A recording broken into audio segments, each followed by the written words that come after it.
Yeah, I'll react to that, sure. Okay.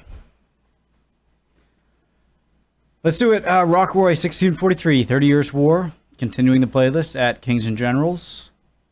From Kings and Generals. Let's do it. All the things, guys. All the buttons. Rocroi 1643, 30 Years War. Original link to the video at the top of the description below. Right below that. Discord. Go join it. Love to have you. Just click on it. If you are not ready to learn, get out. You know the drill. How you guys doing, by the way? You good? Good if good, bad if bad. You'll be good soon. Let's do it.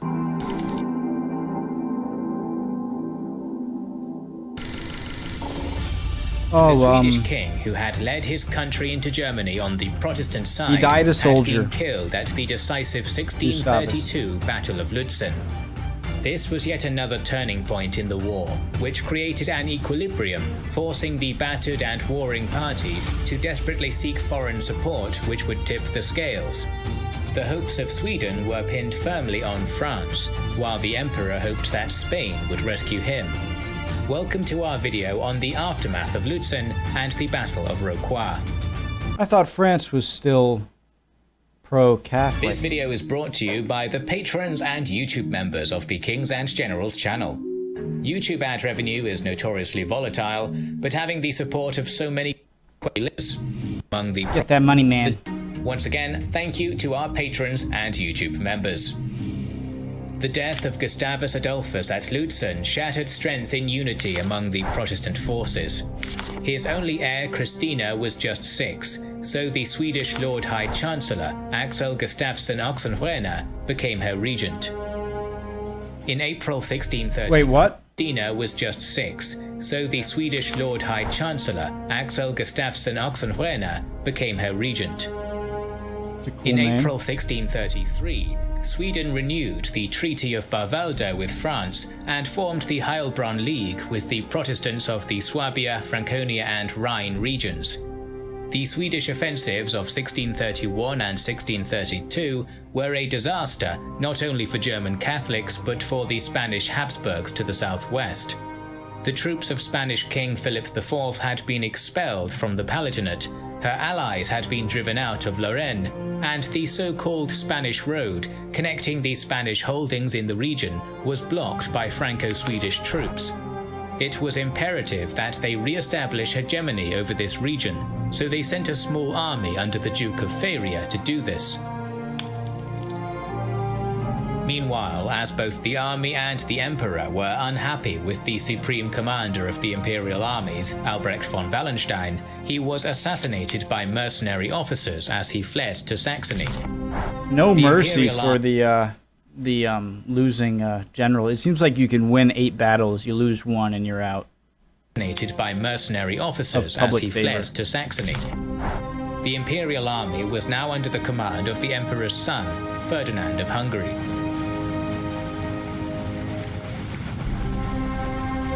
In July, hostilities resumed again between the Imperials and Protestants.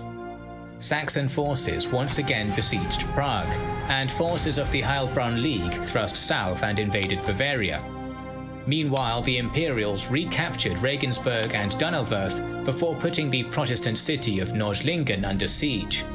15,000 Spanish reinforcements under the Cardinal Infante Ferdinand marched north from Spanish reinforcements under the Cardinal Infante Ferdinand marched north from their Italian holdings, joining with Ferdinand of Hungary on the 2nd of September. On the 6th, the 33,000-strong combined Spanish Imperial Army engaged the 25,000-strong Protestant Swedish force under Bernhard of Saxe-Weimar and Marshal Gustav Horn. 4,000 cavalry under the latter attacked prematurely at dawn when the commander of the Swedish horse misinterpreted a reconnaissance action as a signal to begin his attack. They were easily repulsed after charging up the steep slope towards the Imperial line, but the organized a reconnaissance action as a signal to begin his attack. They were easily repulsed after charging up the steep slope towards the Imperial line, but the organized and elite infantry from the Scottish and German regiments managed to overwhelm the Habsburg footmen, who were mostly untrained recruits. As they were about to make a decisive breakthrough, veteran Spanish troops, who had been waiting behind some entrenchments... Sorry, it's things like that where where a section of your army, cavalry in this instance, mistook a reconnaissance mission as an attack, and so to engage themselves. It really shows me it reminds me, again, just how different warfare is and how much more difficult it is to communicate without modern conveniences, like, what was the thing? The first tell us something cable in like World War I or something like that. But it just shows you how much more difficult, I just sounded like an idiot, how much more difficult it was to communicate things to different parts of your army. Counterattacked to devastating effect.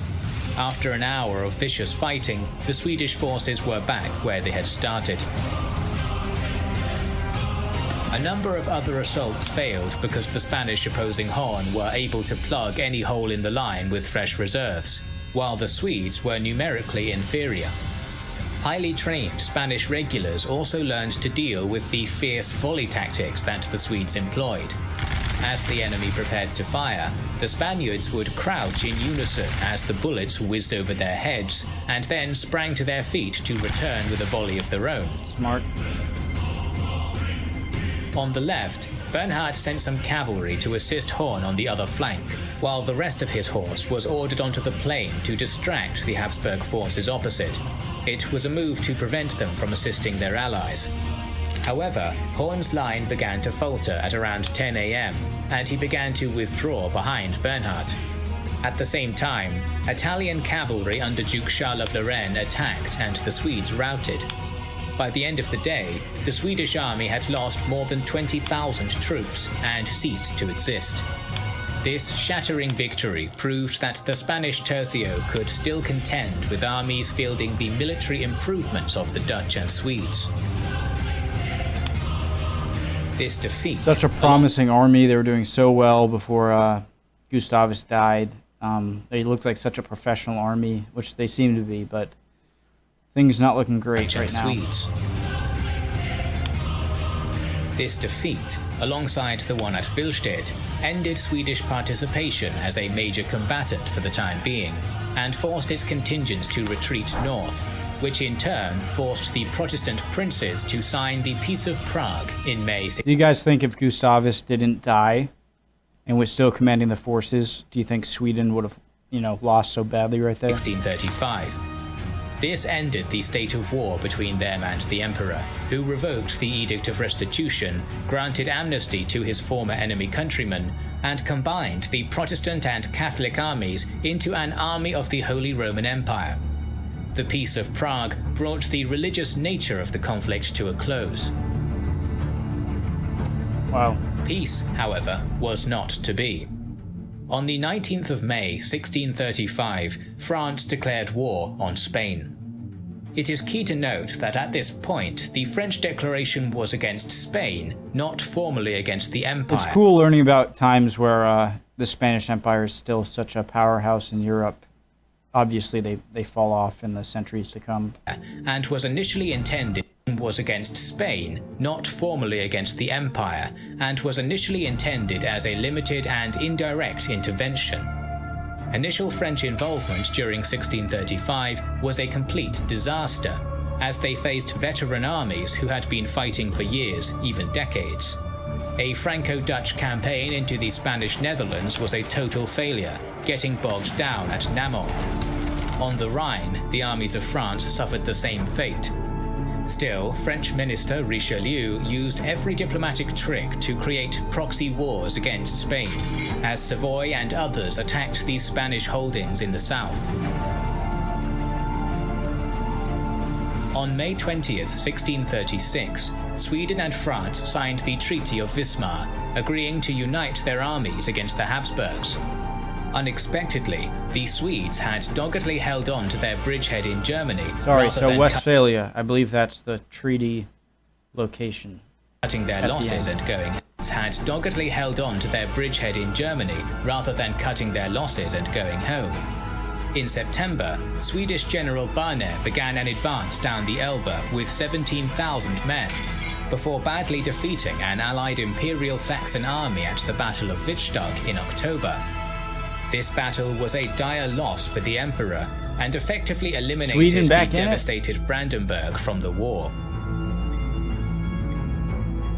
To the west in the Low Countries, the veteran Spanish army of Flanders, under the Cardinal Infante, invaded France itself in a lightning campaign that almost captured Paris before it was repelled back into Spanish territory. Though many military actions had taken place in 1636, none were decisive. This back and forth, almost evenly matched struggle would set the pattern for the remainder of the war. A lot of death, probably. Another death in 1637 stood out among the hundreds of thousands of casualties. Ferdinand II, the man who had arguably started the whole catastrophe with his policies, perished in February at the age of 58. He was succeeded... Gotta be like 100 for that time period. Now, I'm sure there were a lot of people who lived pretty... by his son, who was enthroned as Ferdinand III. Forget what I said. In February at the age of 58. Okay. He was succeeded by his son, who was enthroned as Ferdinand III. Meanwhile, France, which had blundered into the war in 1635, gradually intensified its campaigns under the former Swedish-German commander Bernard of Saxe-Weimar. He invaded Franche-Comté and Alsace during the campaigning season of 1637, causing some damage but not maintaining any conquests in the region. The Swedish imperial conflict continued as well. After being surrounded at Torgau by 30,000 imperial troops, the 14,000 soldiers of Barne managed to escape under the cover of darkness. He had to retreat to the north, but the garrisons in Pomerania and Mecklenburg were unpaid, demoralized, and their fortifications were decaying. The pursuing Imperials picked them off one by one, and by the end of 1637, the costly retreat left Sweden with Stettin, Stralsund, Wismar, and some other coastal cities.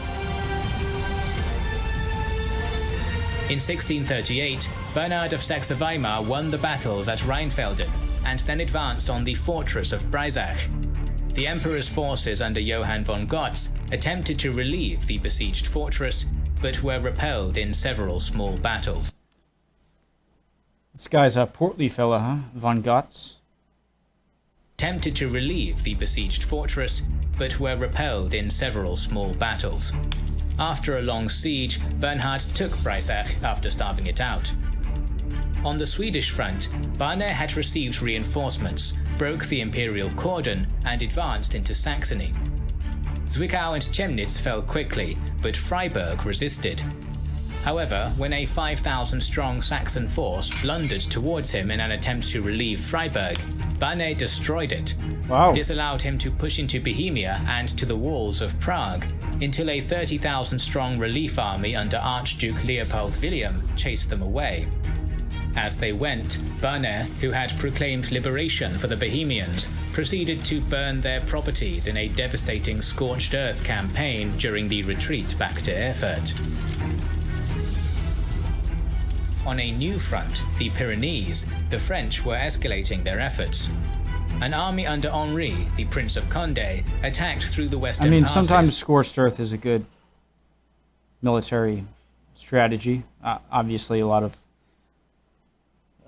death and lots of lost goods and everything, but on a new in front, war, the sometimes Pyrenees, it works. The French were escalating their efforts. An army under Henri, the Prince of Condé, attacked through the western passes. Cardinal Richelieu's proxy wars seemed to start paying off in 1640, as the Catalonian Reapers' War and the Portuguese War of Restoration were ignited, spreading Spain's forces thin. In Germany, Swedish troops were now under the command of Lennart Torstensson. The arrival of the Imperial army under Archduke Leopold forced Torstensson to retreat towards the old battlefield at Breitenfeld. Facing a numerically superior enemy of the Imperial Army under Archduke command of Lennart Torstensson. The arrival of the Imperial Army under Archduke Leopold forced Torstensson to retreat towards the old battlefield at Breitenfeld. Facing a numerically superior enemy, Torstensson gained victory at the same place his former king had in 1631. Spanish General de Mello advanced into northern Artois and managed to defeat a pair of French armies at Ancourt in May, which basically opened the way to Paris. To make it worse, French First Minister Cardinal Richelieu died on the 4th of December and was replaced by his protege, the Italian-born Cardinal Mazarin. In 1643, the Spaniards had all the initiative along the Rhine, as France was led by Louis XIII, who was near death. Many imperials thought that leaving France alone with its problems and focusing on the Netherlands was the best option, but de Mello decided otherwise. He decided that a defeat inflicted on the French at this moment could force them to sue for peace. De Mello had around 28,000 troops, and although his cavalry was lacking, overall his army, buoyed by Tercios, was strong. So on May 10th, he crossed the French border, planning to take the small but strategic fortress of Rocroi, defended by a garrison of 1,000. He sent the Imperial commander Beck with 5,000 troops. Sorry guys if you hear some banging in the background. There's some stuff going out in the construction going on. To take the fortress of Chateau Regnault and strengthen the left flank of his main army. Command of the French army on this front was entrusted in Louis II de Bourbon, Prince of Condé, and he had around 21,000 troops. This member of the ruling dynasty was just 22 at the time, but had already proven himself to be a cunning commander. Confident in his abilities, he marched towards the Spanish army. Meanwhile, the Spaniards encircled Rocroi on the 12th, and by the 17th were ready to assault it. I said Rocroi. However, by the morning of May 18th, de Mello was informed that Condé was in the vicinity. Rocroi was on an open plain, surrounded by forests, swamps, and cultivated fields. To reach the plain and lift the siege, the army had to go through a narrow defile in which the excellent French cavalry could not form up. News had just been received of the death of the king, and that meant that France could not afford a defeat. The cautious among them advised not to attack directly, but to bypass the enemy and cut his communications. Condé decided against this caution, and his troops started to march through the narrow pass. This was risky, as the Spaniards could have blocked this advance entirely by placing a small contingent at any part of the defile. According to some sources, de Mello was informed of the French march too late. However, others claim that the pass was left undefended deliberately, as de Mello was sure that his troops were superior, and defeating the only French army between him and Paris was a worthy strategic goal. So just out of chance, you're not going to just make him and Paris was a worthy strategic goal. Allowing the French to cross the defile was also a good idea on a tactical level, as their army would have a hard time retreating through the pass if the battle was lost. Thus, so you're trying to get him in to sandwich him in between, in this area over here, and have to go out almost single file. Mello left a small group under Suarez to watch for the garrison of Rocroi, sent a messenger to Beck to reinforce him, and moved to the south to wait for the French. By 4 p.m. on the 18th, the vanguard of the French cavalry under De la Ferte crossed the pass. Possibly looking for personal glory, and irritated by the snub from Condé, who appointed another commander to be his second, De la Ferte attempted to outflank the Spaniards from the left and attack Suarez to lift the siege. This attempt was quickly rebuked, and the French were forced to retreat with losses.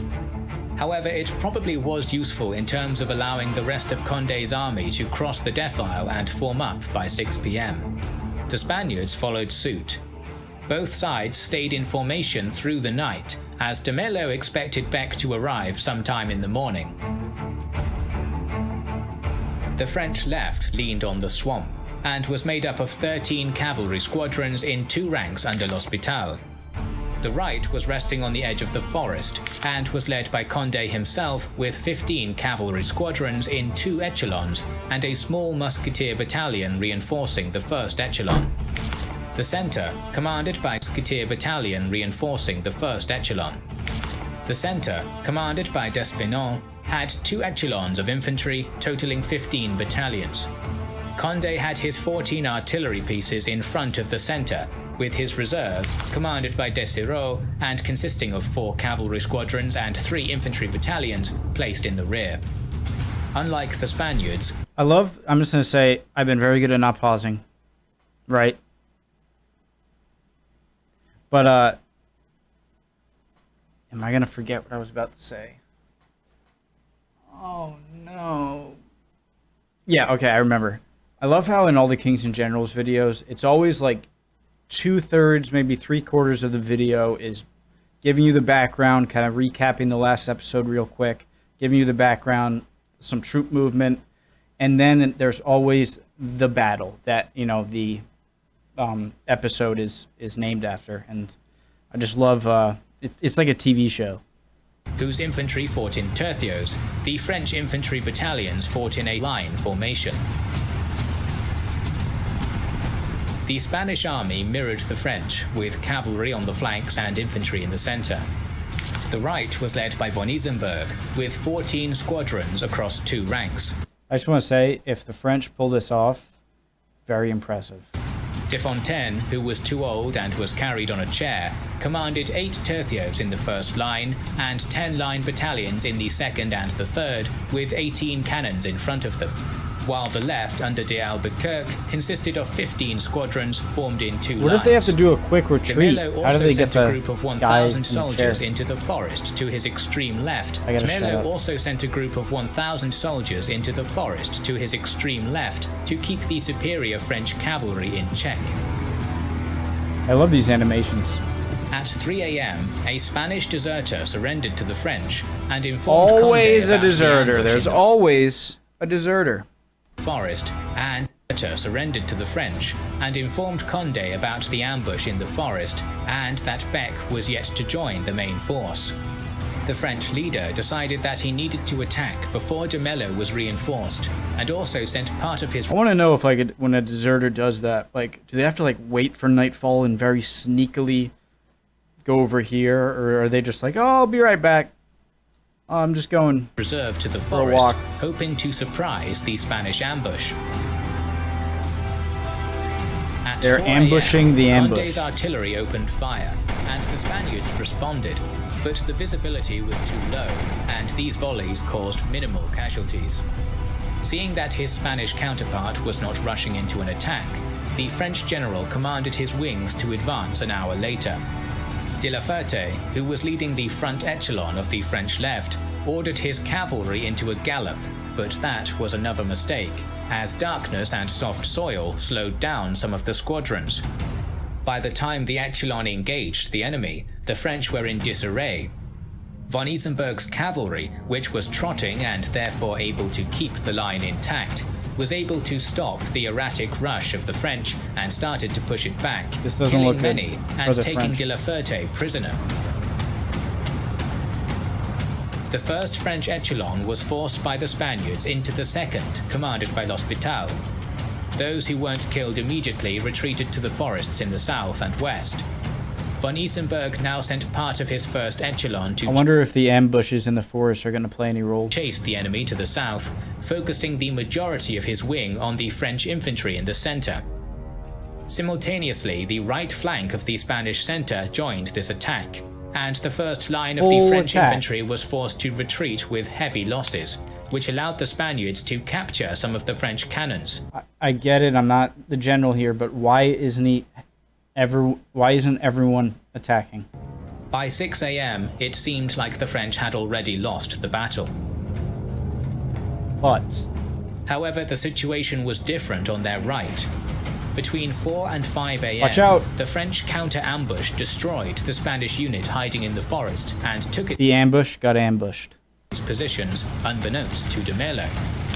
Condé formed his 2 cavalry echelons into one on the go and attacked the Spanish left. The Spanish managed to stop the French cavalry units on the extreme. Someone explain to me why. Maybe these distances aren't really clear. Maybe they couldn't see the fact that their cavalry was destroying the left flank of the French. Why didn't you... Extreme right, but did not recognize... Guys, I know I'm not the teacher here. You guys are mostly the teacher. I know I could be easily wrong, but that's my thoughts. This opened up their flank to Condé, who immediately used this opportunity to inflict heavy casualties. The 2nd Spanish Cavalry Line joined the fray alongside one of the tercios in an attempt to form the right flank for the 1st Echelon, but that proved to be a mistake as the French ambush troops attacked this united... Am I dumb? Like, what are the... Why? What are these people doing?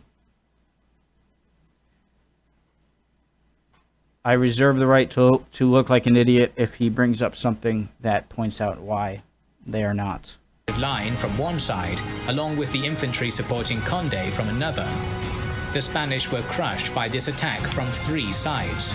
The cavalry managed to escape, while the infantrymen were killed on the spot. Condé now divided his cavalry into 2 halves, and the smaller portion was ordered to pursue their counterparts, while the infantry that fought beside him was reformed on the left. These infantry units attacked 2 Spanish tercios on the left of their center. Alright, I'm rooting against the Spanish now. While Condé's horsemen charged into the flank of the 2nd and 3rd lines, quickly destroying the infantry there and continuing their flanking attack, breaking even more 2nd and 3rd line battalions. Meanwhile, the 2nd Echelon of the French centre was joined by the infantry reserve and stabilised the 1st line against the constant pressure from von Isenberg. Unlike Condé, von Isenberg didn't use his initiative to the full extent possible, and never attempted to outflank the line battalions. At the same time, de Fontaine, who previously was planning to send the rest of the tercios to help the left, now had his own problems, so von Isenberg and the tercios fighting next to him had a vulnerable left flank. That is where the rest of the French first line and cavalry reserve attacked, pushing von Isenberg back and taking back the cannons. At this point, the battle was still in balance, and both sides thought that Beck would soon reinforce the Spaniards. This wasn't going to happen, since the phlegmatic German general, who received the plea for help, decided that his Spanish superior was just panicking and the danger was not real.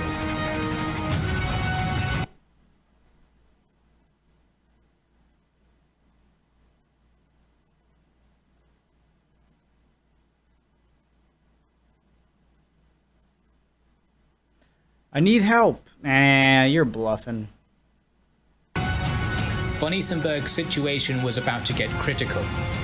First, L'Hospital and the portion of his cavalry which retreated to the forest in the west managed to reform and attack the Spaniards from the left. The Spaniards were pushed back but kept their cohesion. However, by 8 AM, Condé, who finished destroying the 2nd and 3rd lines of the Spanish centre, finally swung back and attacked von Isenberg from the rear. The surrounded troops were overwhelmed in a matter of minutes. Look, I hope I'm not looking like too much of a douchebag right now, but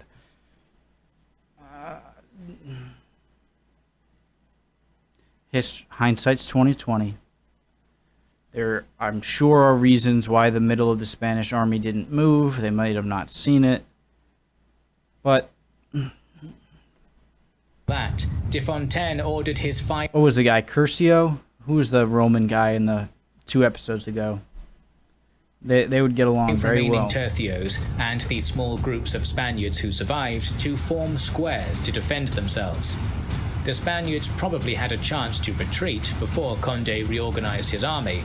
However, de Fontaine still hoped that Beck would reinforce him. No, he thinks you're bluffing. His tercio squares were impenetrable.